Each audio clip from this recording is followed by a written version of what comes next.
నమస్తే, నేను ప్రియాంకారావు. ఆ రోజు చంద్రబాబు నాయుడు గారు ఆంధ్ర రాష్ట్ర ప్రజలకి ఒక మాట ఇచ్చారు. అమరావతిని ప్రపంచ పటంలో నెంబర్ 1 ప్లేస్లో నిలబెడతాను అని చెప్పేసి. ఇచ్చిన మాట నిలబెట్టుకుంటున్నారా అంటే ప్రజెంట్ అవుననే సమాధానాలు వస్తున్నాయి. అగ్రదేశాల ప్లేస్లో వాటితో పాటు ఇటు అమరావతి కూడా నిలవబోతుందా అంటే దేన్ని బేస్ చేసుకొని నిలుస్తుంది అని చెప్పాలి. ఇటు క్వాంటమ్ వ్యాలీయా, క్వాంటమ్ రీసెర్చ్ సెంటరా, లేదు అంటే ఇక్కడికి వస్తున్న పరిశ్రమలను బేస్ చేసుకున్నా, దీని మీద డిస్కస్ చేద్దాం. మనతో పాటు సీనియర్ జర్నలిస్ట్ సిఎస్ రావు గారు ఉన్నారు, ఆయన అడుగుదాం. నమస్కారం సార్. నమస్తే సార్. అంటే అమరావతి అగ్రదేశాల సరసన నిలవబోతుంది అని చెప్పేసి వార్తలు వస్తున్నాయి. అంటే దేన్ని బేస్ చేసుకొని మనం కాలిక్యులేట్ చేయొచ్చు? ఏదో ఒక ఇన్నోవేషన్ ఉంటే ప్రపంచం మొత్తం అటు చూస్తుంది, ఇన్నోవేషన్ లేకపోతే చూడదు. మరి ఇప్పుడు ఇన్నోవేషన్ ఏముంది అని అంటే దాదాపుగా 269 డిగ్రీల సెల్సియస్ మైనస్, ప్లస్ కాదు మైనస్, 269 డిగ్రీల మైనస్ సెల్సియస్లో క్వాంటమ్ ప్రయోగం సక్సెస్ అయింది. ఇప్పుడు ప్రపంచంలో ఎక్కడ లేనటువంటి సక్సెస్ ఇప్పుడు ఇక్కడ అల్గారిథమ్స్ కానీ కొత్తవి, తర్వాత క్వాంటమ్కి సంబంధించిన ప్రయోగం కానీ సక్సెస్ అయింది. కాబట్టి ప్రపంచం మొత్తం ఖచ్చితంగా ఇటు చూస్తుంది. ఎందుకు?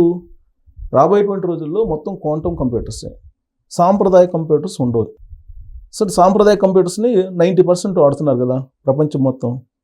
ఇప్పుడు క్వాంటమ్ కంప్యూటర్స్ ప్రయోగం సక్సెస్ అయిందని అంటే మరి ఇన్నోవేషన్గా ఏది ఉంటుందో దానివైపు చూస్తారుగా. ఇప్పుడు అమరావతిలో ఇప్పుడు 269 డిగ్రీల సెంటిగ్రేడ్ ఉష్ణోగ్రతలో ఇది సక్సెస్ అయ్యింది, చేశారు అని అంటే అయిపోయింది. ఇంక రాబోయే రోజుల్లో క్వాంటమ్ సెంటర్గా ప్రపంచానికి అమరావతి నిలబడబోతుంది. అందుకే అగ్రదేశాల సరసన నిలబడటానికి ప్రాథమిక అడుగు పడింది అని చెప్పి చెప్పచ్చు. ఇంతకన్నా అగ్రదేశాలు సరసన అమరావతి చేరబోతుంది అని చెప్పడానికి ఇంకా అంతకన్నా ఉదాహరణ ఉంది. మరోవైపు చంద్రబాబు నాయుడు గారు ఏం చెప్పారు? సిలికాన్ వ్యాలీ అనేది ప్రపంచంలో అందరికీ తెలుసు. ఎక్కడున్నది? అమెరికాలో ఉంది సిలికాన్ వ్యాలీ. రాబోయేటువంటి రోజుల్లో క్వాంటమ్ వ్యాలీని మీరు చూస్తారు అమరావతిలో అని చెప్పారు. దానికి ఫస్ట్ స్టెప్ పడింది, ఫస్ట్ ప్రయోగం సక్సెస్ అయింది. అనుకున్న టైం కంటే ముందుగానే ఇక్కడ క్వాంటమ్ ప్రయోగాలు సక్సెస్ అయినాయి. సో కాబట్టి రాబోయేటువంటి రోజుల్లో ఖచ్చితంగా క్వాంటమ్ వ్యాలీగా చంద్రబాబు నాయుడు గారు ఏదైతే చెప్పారో అది సాకారం అయ్యేదానికి అమరావతిలో కనిపిస్తూ ఉంది. ఈ కాకుండా ఇన్నోవేషన్ హబ్స్ అనేక ఉన్నాయి. సెన్సార్స్ కానీ, డ్రోన్స్ కానీ, స్పేస్ కానీ, ఇవన్నీ టెక్నాలజీస్కి సంబంధించినటువంటి మొత్తం ఆంధ్రప్రదేశ్లో కనిపించబోతుంది. అందుకే చంద్రబాబు నాయుడు గారు నాలెడ్జ్ ఎకానమీ అంటున్నారు. ఈ నాలెడ్జ్ ఎకానమీని ఆయన నమ్ముకున్నారు. మనం సైంటిఫిక్గా చెప్పుకోవాలంటే టెర్మినాలజీ కూడా డిఫరెంట్గా ఉంటుంది క్వాంటమ్ కంప్యూటర్స్లో. ఇప్పుడు క్వాంటమ్ కంప్యూటర్స్ వల్ల బెనిఫిట్ ఏంది అని అంటారు, చాలామంది అనుకోవచ్చు. ఆల్రెడీ సాంప్రదాయ కంప్యూటర్లు ఉన్నాయి కదా, క్వాంటమ్ కంప్యూటర్లు అవసరం ఏంది అని అనుకోవచ్చు. బ్లాక్ అండ్ వైట్ టీవీ ఉన్నప్పుడు కలర్ టీవీ రాగానే అందరు కలర్ టీవీకి వెళ్ళిపోయారా లేదా? షిఫ్ట్ అయ్యారు కదా. సేమ్ ఇప్పుడు కూడా సాంప్రదాయ కంప్యూటర్లు అన్నీ మూలన పడతాయి, మొత్తం క్వాంటమ్ కంప్యూటర్లు రాబోతున్నాయి. అది కూడా అమరావతి ఆంధ్రప్రదేశ్ కేంద్రంగా చేసుకొని కొత్త అల్గారిథం తోటి క్వాంటమ్ కంప్యూటర్స్ అక్కడి నుంచే రాబోతున్నాయి. ఇప్పటికే ఆల్రెడీ క్వాంటమ్ టవర్స్ డిజైన్ కూడా మనం విడుదల చేశారు. క్వాంటమ్ టవర్స్ సంబంధించినటువంటి ఆల్రెడీ ఆ క్వాంటమ్ టవర్స్ కూడా కంప్లీట్ అయిపోతే 2027 నాటికి ఫుల్ ప్లెడ్జ్డ్గా క్వాంటమ్ వ్యాలీకి ఒక బేస్ ఏర్పడుతుంది. అక్కడి నుంచి ఎవరు ఆపలేరు. ఇప్పుడు artificial intelligence, quantum computers, data centres ఇవన్నీ ఎక్కడ పడుతున్నాయి? ఎక్కడ ఉన్నాయని చెప్పిన పడుతున్నాయి, ఎక్కడ డెవలప్ అవుతున్నాయి అని చెప్పిన పడుతున్నాయి. ఈ మధ్యకాలంలో మొత్తం ఆంధ్రప్రదేశ్ వైపే చూస్తున్నారు. ఆంధ్రప్రదేశ్లో ఇప్పుడు గూగుల్ డేటా సెంటర్ వచ్చేసింది. అది రావడంతో మిగతా డేటా సెంటర్లు వచ్చినాయి. సో డేటా సెంటర్లు వచ్చినాయి అంటే మొత్తం రాబోయే రోజుల్లో డేటా మీదనే కదా ఆధారపడింది. డేటాని ఆధారంగా చేసుకుని రాబోయేటువంటి మన ఫ్యూచర్ కానీ, మనకు సంబంధించినటువంటి ప్రణాళికలు కానీ, మన జీవితం కానీ మొత్తం అనుసంధానం అయి ఉంది. అదంతా కూడా ఆంధ్రప్రదేశ్లో ఉంది.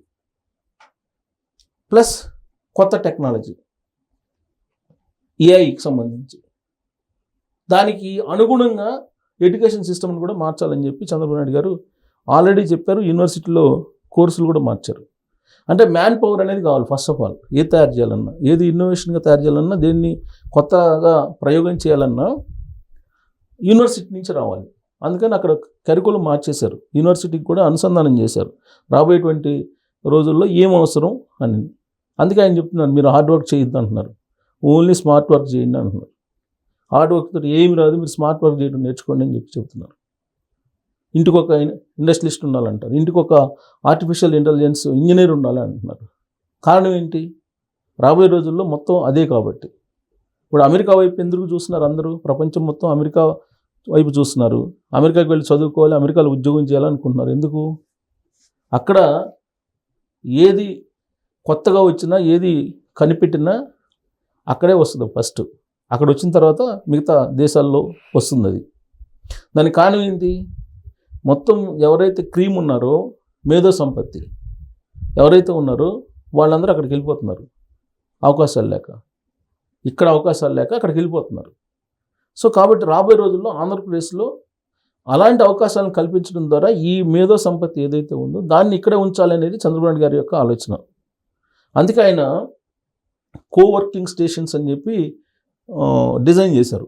ఈ కోవర్కింగ్ స్టేషన్స్ని పెట్టి రాబోయేటువంటి రోజుల్లో ఎక్కడి నుంచి ఎక్కడికైనా సరే ఆంధ్రప్రదేశ్లో ఉండే వర్క్ చేసుకునేలాగా ఏర్పాట్లు చేస్తున్నారు.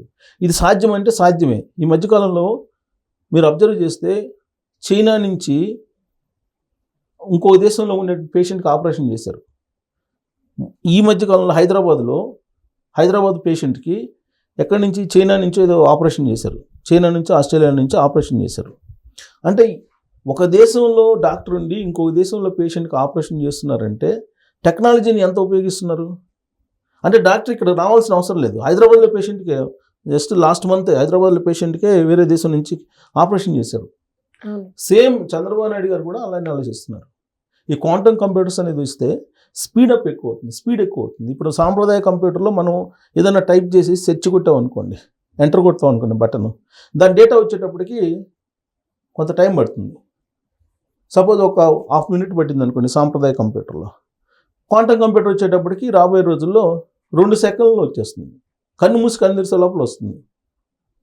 అది కొన్ని కోట్ల విలువ చేసేటువంటి సమయం. అది మామూలు మనలాంటి వాళ్ళకి అది కొన్ని కోట్లు ఏంటి సెకండ్లు కానీ అనిపిస్తుంది. కానీ ప్రపంచ మార్కెట్లో కొన్ని సెకండ్స్ లోపల డేటా వస్తే కనుక అది కొన్ని కోట్ల రూపాయలు, కొన్ని $1 ట్రిలియన్ విలువ చేసేటువంటి స్పీడ్ అది. దాన్ని మనం క్యాల్కులేట్ చేయలేము టెక్నాలజీలో, మన స్థాయిలో. అది కేవలం సైంటిస్టులకే తెలుసు, అది చంద్రబాబు నాయుడు గారికి తెలుసు. అందుకే క్వాంటమ్ కంప్యూటర్స్కి ప్రాధాన్యత ఇస్తూ ఆ క్వాంటమ్ కంప్యూటర్స్ అనే ప్రయోగం అక్కడ తొలిదశ ఫలించింది. కాబట్టి రాబోయే రోజుల్లో అమరావతి అగ్రదేశాల సరసన ఖచ్చితంగా చేరే అవకాశం ఉంది అని చెప్పి బల్లగుద్ది చెప్తున్నారు చంద్రబాబు నాయుడు గారు. ఆయన చేసి చూపిస్తానని కూడా ఛాలెంజ్ చేస్తున్నారు. Right. Thank you so much sir. Thank you.